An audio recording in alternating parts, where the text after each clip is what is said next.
conscient de Oui. ne pas faire ça. Mm, mm, Être mm. conscient de le faire. Mm. Et j'ai attendu ce moment parce qu'avant j'étais rentrée, Oui. je n'ai pas du tout dans la prière. Mm. Du coup, vu que maintenant, on va dire, je suis passé Dieu avant ma vie, Amen. je me sens prête Amen. à être baptisée. Amen. Parce qu'avant, on avait baptême, elle avait dit que non, mais non, c'est ça, non. Elle avait dit que je ne suis pas prête. Maintenant, elle est prête. Donc, quand vous voulez baptiser, il faut que vous puissiez être prête. Pour être baptisé. Parce que c'est une vie. Quand tu te baptises, tu prends l'engagement. Hein? Comme les soldats prêtent les serments, le baptême, tu prends l'engagement pour dire que non, maintenant, Seigneur, je vais te baptiser. Pourquoi? Et vraiment,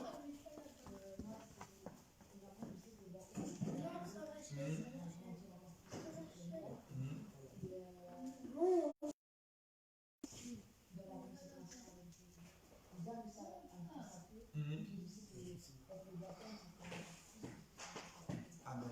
Amen. Donc, quand nous prenons le baptême, ce n'est pas pour croiser les bras. Parce qu'il y a beaucoup de gens qui ont été baptisés, comme le Seigneur dit. Elle était baptisée, mais elle ne savait pas pourquoi elle est baptisée. Donc, elle s'est baptisée comme ça. Mais quand on se baptise, maintenant, nous prenons la décision de servir le Seigneur. Et le travail que moi je peux dire sur la terre, le travail qui est mieux sur la terre, c'est servir Dieu. Amen. C'est ça le travail qui est mieux. Parce que dans ce travail, il y a des récompenses. Il y a la récompense terrestre et il y a la récompense céleste. Mais donc, le travail que nous faisons, oui, on nous donne les salaires, mais les salaires, c'est les salaires terrestres. Mais quand nous nous engageons à servir le Seigneur, vraiment, Dieu lui-même va s'occuper de nous. Amen. Moi, je me suis baptisé, c'était l'an 1987. Jusqu'aujourd'hui, je suis dans le Seigneur. Pour dire que quand nous prenons l'engagement, Dieu sera là pour nous soutenir, Dieu sera là pour nous aider, pour avancer. Voilà. Les frères viennent de Pas-de-Calais. Hein, on dit quoi? Pas-de-Calais. Voilà. Donc, lui, quand il va recevoir le baptême, on va l'utiliser aussi, lui, là-bas à Pas-de-Calais, pour qu'il commence à servir le Seigneur. Alléluia. Donc, on va commencer à l'enseigner et il sera l'instrument de Rome de Majesté là-bas à Pas-de-Calais. On peut commencer par des nous, on peut commencer à venir là-bas, on élève tous ces. Ce n'est pas un hasard. Il y a beaucoup de gens qui nous suivent sur Internet, mais Dieu a fait que les frères soient connectés avec nous. Ce n'est pas un hasard. Dieu a un plan de pour nous. Dieu sait ce qu'il est en train de planifier pour nous. Donc c'est vraiment important. Donc le baptême, on ne prendra pas beaucoup de temps. Parce qu'il faut qu'on aille, parce que si on tarde là-bas, il y aura des gens qui vont venir se laver. Donc les baptêmes, c'est quoi les baptêmes? C'est en grec, ça vient du mot grec baptizo, qui signifie plonger, immerger, s'immerger. Amen. Donc quand nous baptisons, on fait descendre les gens dans l'eau. Donc le baptême signifie aussi mourir avec Christ et ressusciter avec Christ. Je vous donne seulement des termes un peu basiques pour que vous puissiez comprendre. Alors, Jésus lui-même il était baptisé. C'est lui qui est notre modèle. Ne faites pas de bruit là-bas. Jésus lui-même était baptisé. Amen, comme modèle. Alors, Jésus n'avait pas péché, mais il a accepté de baptiser pour qu'il soit comme un modèle. Amen. Voilà. Alors, nous allons lire Actes des Apôtres pour comprendre un peu le baptême.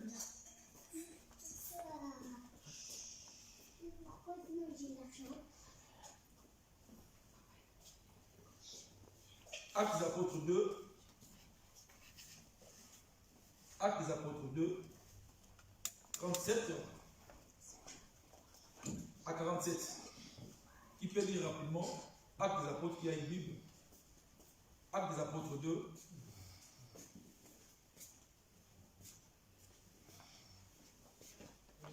« 37 jusqu'à 47.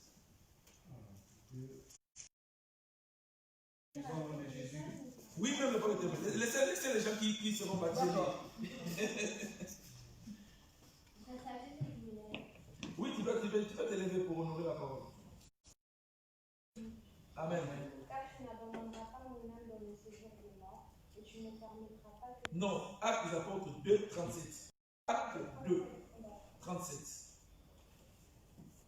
Après avoir entendu ce discours, ils eurent le cœur vivant. Ça, c'est la première chose. Hein? C'était le jour de la Pentecôte. Pierre est en train de prêcher. La Bible dit, après avoir attendu les discours de Pierre, leur cœur était vivement touché. Amen. Donc ils étaient touchés par les discours, par la parole. Ils ont dit, bon, cette parole nous a touchés. Allez, tu vas descendre. Et ils dirent à Pierre et aux autres apôtres, hommes frères, que ferons-nous? Ils ont posé la question, ces gens-là qui étaient là, les juifs de la Pentecôte. Quand ils ont écouté Pierre, alors quand les cœurs étaient vivement touchés, ils vont poser la question, qu'est-ce que nous allons faire? C'est la question que nous devons nous poser quand nous venons en Christ, quand nous voulons nous engager. Qu'est-ce que nous allons faire? Quand vous aurez le baptême, ça ne va pas finir là-bas. On va commencer à vous affermir. Les frères sera de loin, même sur Facebook, je vais faire même des vidéos, je vais commencer à lui envoyer, même si la bise YouTube, je vais commencer à lui envoyer pour qu'il soit affermi, pour que lui aussi puisse enseigner les autres. Amen.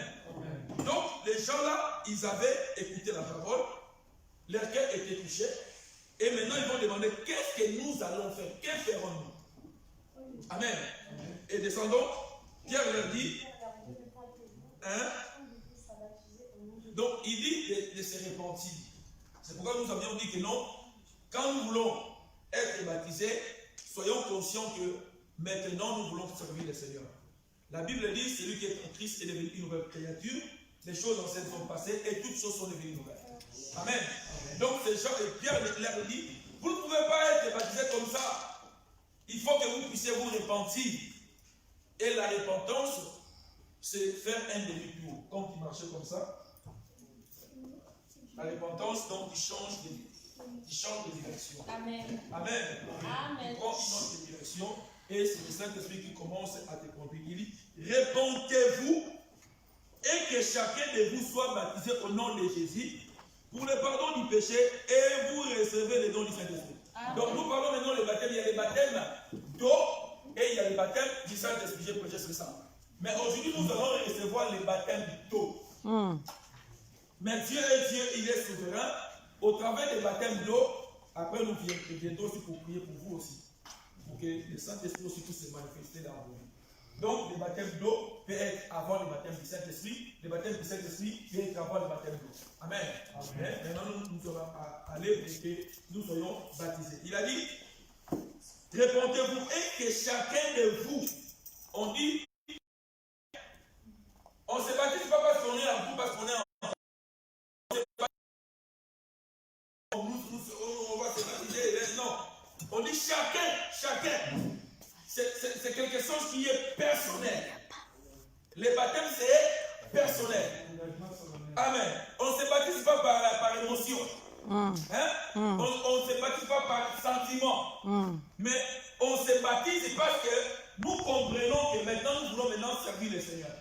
On ne se baptise pas comme la sœur a dit, la maman l'a amenée pour être baptisée, mais elle-même n'était pas consciente. Mais maintenant, elle comprend vraiment que non, vraiment je vais servir le Seigneur, alors je prends l'engagement d'être baptisé. Pourquoi je dis ça? Parce qu'il y avait beaucoup de gens que j'avais baptisés, mais ils se sont baptisés comme ça. Voilà pourquoi j'ai pris la décision, avant de baptiser les gens, il faut que les gens puissent comprendre vraiment, est-ce qu'ils veulent servir le Seigneur, ils veulent être conduits par le Seigneur. La vie chrétienne, c'est, avec le Saint-Esprit, ce n'est pas difficile. C'est simple. Parce que nous sommes conduits par le Saint-Esprit. Le Saint-Esprit est là pour nous aider. Amen. Amen. Donc, il les a dit qu'il faut que chacun de vous soit baptisé au nom de Jésus-Christ. Pour le pardon de vos péchés, et vous recevez le nom du Saint-Esprit. Car la promesse est pour vous, pour vos enfants, pour tous ceux qui sont au loin, en aussi grand nombre que le Seigneur notre Dieu les appellera. Et par plusieurs paroles, il les conjurait et les exhortait, disant, sauvez-vous de cette génération perverse. Écoutez maintenant, ceux qui acceptèrent sa parole furent baptisés. Prends 40. Et par plusieurs il les conjurait et les exhortait, disant, sauvez-vous de cette génération perverse. Ceux qui acceptèrent sa parole furent baptisés, et en ce jour-là, Le nombre des disciples s'augmenta d'environ 3000 âmes. La Bible dit quoi? Ceux qui acceptaient quoi? La parole. Il n'y a que les gens qui acceptent la parole qui peuvent être baptisés. Amen. Amen. Donc quand vous acceptez la parole, vous acceptez que Christ est Seigneur, vous acceptez de prendre l'engagement, alors vous pouvez être baptisé. Amen. Amen. Et la Bible dit qu'en ces jours, le nombre de quoi? De disciples. Ah. Cela veut dire quand on vous baptise, vous devenez des disciples. Amen. Amen. Amen. Yes. Amen. Et quand nous parlons des disciples, nous voyons discipline. Quand nous parlons des disciples, nous voyons qu'il y a un maître. Il y a un guide. Amen. Donc quand nous devenons, vous ne devenez pas les disciples des pasteurs aimés. Non. Moi aussi je suis disciple de Jésus. Vous devenez disciples de Jésus. Partout où vous pouvez être. Vous savez que j'ai un maître. Je vais suivre les ordres de mon maître. Donc il a dit qu'il y avait le nombre de disciples qui avait augmenté. Donc aujourd'hui là, après le baptême, vous deviendrez des disciples de Jésus. Et un disciple, c'est celui qui fait la volonté de son maître. Vous allez devenir les instruments de Dieu. Amen. Il faut que vous puissiez commencer, même si vous ne connaissez pas encore beaucoup de choses dans le Seigneur, mais vous pouvez commencer déjà à parler de Jésus, à témoigner. Au travers de vous, les gens aussi seront convertis. Amen. Amen. Donc c'est ça. On descend. Voilà. Donc après avoir été baptisés, ils n'ont pas croisé les mains. C'est ce qu'on voit. Beaucoup de gens se baptisent, après ils croisent les mains. Beaucoup de gens se baptisent, après on ne les voit plus. Il faut qu'on les appelle. Qui est où? Pasteur, je viendrai. Non. Nous ne voulons pas que ce soit ici. Nous ne voulons pas que ce soit ici. Quand ils étaient baptisés, ils devenaient des disciples. Maintenant, ils commençaient à persévérer dans les enseignements des apôtres. Donc, vous avez besoin d'être enseigné.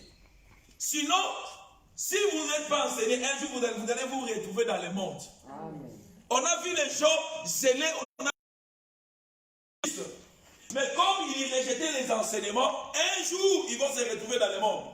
Mais ce sont les enseignements qui feront que vous puissiez être forts. Malgré il y aura des vents dans votre vie chrétienne. La vie chrétienne, quand vous acceptez le Seigneur, il y aura des situations compliquées qui peuvent venir. Mais si vous êtes enseigné, vous savez que non, Jésus-Christ est avec vous. Jésus-Christ ne vous abandonne pas. Jésus-Christ va trouver la solution à vos problèmes. Donc l'enseignement, c'est très important. Les gens qui ne sont pas enseignés sont les gens qui ne sont pas bien battus, bien fondés. Donc vous avez besoin des enseignements. Il faut aimer la parole. Quand vous aimez la parole, vous allez grandir. La parole, c'est la nourriture. Ne peut pas bien grandir. Amen. Donc quand vous acceptez de devenir disciple de Jésus, il faut accepter aussi de bien manger la nourriture qui est la parole. Amen. Cette nourriture va vous donner la force, la vigueur, l'onction, la puissance. Amen. Amen. Vous serez des hommes et des femmes de feu. Et l'ennemi aura des problèmes. Alléluia. Amen. Un peuple nombreux, c'est la gloire du roi. Amen. Donc, quand les disciples prêchaient la parole de Dieu et l'église grandissait, ça faisait un poids. Plaisir au roi. Donc nous avons besoin de vous. Au travers de vous, frères et sœurs, il y aura beaucoup de gens qui viendront aussi être baptisés. Amen. Au travers de vous. Amen. Amen. Voilà pourquoi ne vous voyez pas comme ça. Vous êtes et vous serez déjà des disciples. Il faut suivre les enseignements, c'est très important. Il persévérer, on parle de persévérance. Tant que nous sommes sur la terre, on aura toujours besoin d'être enseigné. Même moi, le pasteur, j'ai besoin d'être enseigné. Amen. La Bible dit nous connaissons en partie. Ouais. L'enseignement finira le jour où Jésus-Christ viendra. Oui. Mais tant que nous sommes sur la terre, nous avons toujours besoin d'être enseignés. Oui. Amen. Amen. Tu peux être enseigné quand tu médites la parole de Dieu. Tu peux être enseigné quand on t'enseigne, on te prêche la parole de Dieu. Tu peux être aussi enseigné quand tu es dans la prière. Tu peux être aussi enseigné quand tu es dans les services de Dieu. Amen. Quand il travaille avec les Amen. Seigneurs. Les Seigneurs aussi t'enseignent. Parce qu'il y a des fois, la théorie c'est bien, mais il faut mettre la parole de Dieu en pratique. Amen. Amen. Amen. C'est dans la pratique que vous allez découvrir vos dons spirituels. C'est dans la pratique que vous allez découvrir ce que le Seigneur a mis en vous. C'est dans la pratique. Donc, quand vous êtes enseigné, on vous enseigne quelque chose, ne mettez pas ces choses-là dans vos armoires. Quand vous enseignez quelque chose, il faut mettre ces choses en pratique pour que vous puissiez comprendre quelle est la grandeur et la puissance de notre Dieu. Amen. Alléluia. Donc nous avons besoin d'être enseignés. Il persévérer, il faut persévérer. La vie chrétienne, c'est une vie de persévérance. La Bible dit que ceux qui persévèrent jusqu'à la fin. Seront Donc sauvés. nous ne sommes pas chrétiens seulement pour 9 ans. Nous ne sommes pas chrétiens pour 3 ans, mais nous sommes chrétiens pour l'éternité. Pour la vie. Amen. Donc aujourd'hui, vous allez devenir des disciples. Et il faut que les gens voient en vous qu'il y a un changement. Amen. Ah, la personne là, il a changé. Alléluia. On le connaissait. C'est vrai. Que les témoignages se disent. Le Seigneur va nous aider. Amen. C'est très, très important. Il persévérait. Il faut Persévérer. L'ennemi viendrait essayer de vous tenter. Mais quand vous avez la parole, la Bible dit,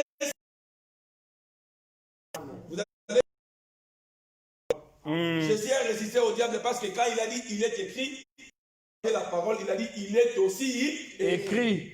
Mais si tu n'as pas la parole, c'est seulement les Écritures. Il y a une autre philosophie. Il vient avec les Écritures. Alors si toi tu n'es pas fermé, avec les Écritures tu tombes. Avec les Écritures. Les francs-maçons, ils lisent la Bible. Amen. Ils lisent la Bible. Les magiciens lisent la Bible. Ça c'est la référence. Mais ils tordent les Écritures. Alors si tu n'as pas la connaissance de Dieu, tu peux tomber. Malice. Alors c'est très important aussi, persévérer dans les enseignements, parce qu'il y a aussi des doctrines, plusieurs doctrines. Hein? Il y a des églises qu'on dit soi-disant église. Mais quand tu entres là-bas, il y a des doctrines qui ne sont pas bibliques. Vraiment. Mais si tu n'es pas fondé, si tu n'es pas enseigné, tu peux tomber. Je parle de la prophétie, des faux prophètes, donc il faut vraiment être enseigné. Savoir quelle est la doctrine que nous confessons. Amen. C'est très important. Il persévérait dans les enseignements des apôtres. Après, dans la communion fraternelle, il y a besoin des frères et sœurs. C'est très important. Il avait dit qu'il est doux être agréable aux frères et sœurs de demeurer ensemble. Donc, l'atmosphère des frères et sœurs t'aidera aussi à grandir.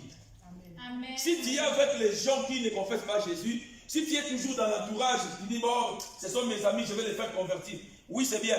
Mais il ne faut pas rester là, mais que les mauvais compagnons corrompent. Les bonnes mœurs. Donc il faut être dans l'atmosphère, au milieu où les gens confessent le Seigneur, et tu seras aussi enseigné pour que toi, quand tu seras avec tes amis païens, pour que tu puisses aussi leur prêcher la parole de Dieu. Amen. Amen. Donc la communion fraternelle, c'est très important. Amen. Voilà pourquoi Jésus-Christ, quand il a laissé son église, la Bible dit qu'il se réunissait dans un même lieu. Amen. Amen. Ne sois pas chrétien de la maison, chrétien isolé, ou bien chrétien autodidacte. Amen. Les gens, nous avons aussi besoin de vous. Continuez la fraction de pain et dans les prières. Très important. Tu ne peux pas être fort. Quelqu'un qui aime la prière. Il faut aimer la prière, avoir du temps de la prière. À la maison, il faut avoir le temps de la prière. J'avais dit prier, c'est parler avec Dieu. Il faut prier, prier. Quand tu pries, il y a des choses que Dieu peut te révéler, les passés ne peuvent pas te les révéler. Donc quand tu es dans la prière, il y a des choses, beaucoup de choses que Dieu va commencer à te révéler, à te dire toi-même. Vous savez, il y a des fois quand l'homme te parle comme ça, il y a des fois c'est un peu compliqué. Mais si Dieu lui-même commence à te parler, même si les gens disent que non, il faut le laisser, tu ne vas pas le laisser parce que tu sais que Dieu lui-même te parle. C'est au travers de la prière que Dieu va commencer à t'ouvrir les yeux spirituels. Il va commencer à t'ouvrir l'entendement spirituel. Tu vas commencer à comprendre les choses que tu ne comprenais pas. De plus en plus spirituel, Dieu va commencer à t'utiliser puissamment. Donc il faut vraiment aimer la prière. Et 43. La crainte emparée de chacun. Voilà. Et il se faisait beaucoup de produits. Et il y avait la crainte de Dieu. Je parle de la crainte de Dieu parce qu'il y a beaucoup de gens qui viennent à l'église mais qui ne craignent pas Dieu. Un disciple, c'est quelqu'un qui craint Dieu. On ne mélange pas Dieu avec d'autres choses. La crainte de Dieu, cela veut dire marcher selon la parole de Dieu. Il y a des choses que nous, chrétiens, nous ne pouvons pas faire. Amen. Amen. Donc, il y avait la crainte de Dieu. Et il y avait beaucoup de miracles et de prodiges par les mains des apôtres. Hmm. Alors 44, Tous ceux qui croyaient étaient dans le même lieu. dans le même lieu, En commun. donc ils étaient dans le même lieu, ils Ils vendaient leurs propriétés et leurs biens et ils partageaient le produit entre tous selon les besoins de chacun. Donc quand tu deviens chrétien, il ne faut pas être comme ça. Quand tu deviens disciple de Jésus, comme ça, Flambeau. tu n'ouvres pas, tu ne soutiens pas l'œuvre de Dieu. Là, tu n'es pas un chrétien. Là, tu n'es pas un disciple. C'est la vérité. Amen. Amen. Nous avons beaucoup de chrétiens qui viennent à l'église, qui chantent, qu'est-ce que je peux dire, qui servent à l'église. Amen. Amen. Qui ne donne pas. Dieu parle de donner. La personne qui comprend qu'il devient chrétien, il faut qu'il commence aussi à donner. Donner son temps, donner aussi ses biens. Ici, bon, aujourd'hui, notre époque, ce n'est pas l'époque de Paul, mais dans leur époque, les gens vendaient leurs biens. Ils venaient avec l'argent. Pour dire que non, à l'église aussi, l'église a toujours besoin de soutien. Jésus lui-même, il avait un caissier qui était Gila. Donc, l'église ne peut pas marcher sans l'argent. Donc, quelqu'un qui devient disciple, il devient un instrument pour contribuer ou bien soutenir l'église de Dieu. C'est très, très important. C'est très important. Amen. Amen. Donc, c'est très, très important. Ils vendaient leurs biens et ils l'amenaient. Ils vendaient leurs propriétés et leurs biens et ils partageaient les produits entre tous selon les besoins de chacun. 46. Ils étaient chaque jour tous ensemble assidus. Voilà, ils étaient chaque jour assis dans les temples. Donc, ils venaient à l'église. Ils venaient prier. Quand tu deviens disciple, tu ne peux pas être un intérimaire. Un disciple, ce n'est pas un intérimaire. Tu travailles un peu, après on te donne fin de mission, donc après tu restes à la maison, après 3 mois, on t'appelle encore, tu viens travailler. Non. Non. Ils étaient assidus. Si on dit assidus, donc ils étaient vraiment bien enseignés. Ils étaient assidus dans les temples. C'est très important parce qu'il y a beaucoup de gens qui prêchent aujourd'hui que non, on n'a plus besoin du temple, il faut prier à la maison, l'église des maisons. Non. Quand vous lisez la parole de Dieu, je pense dans Actes des Apôtres 3, ça veut dire que Pierre et Jean montaient ensemble au temple à l'heure de la prière. C'était la 9e heure. Actes des Apôtres 3, verset 1. Donc, venir prier à l'église, c'est très important. C'est là où il y a la communion fraternelle, l'action du pain, c'est là aussi on prie pour grandir. Amen. Amen. Voilà, on va finir par 46. Le pain dans leur nourriture avec joie et simplicité de cœur. À 47. Louant Dieu et trouvant grâce auprès de tout le peuple. Et le Seigneur ajoutait chaque jour à l'église ceux qui étaient sauvés. Qu'est-ce que ça veut dire? Le Seigneur ajoutait à l'église qui?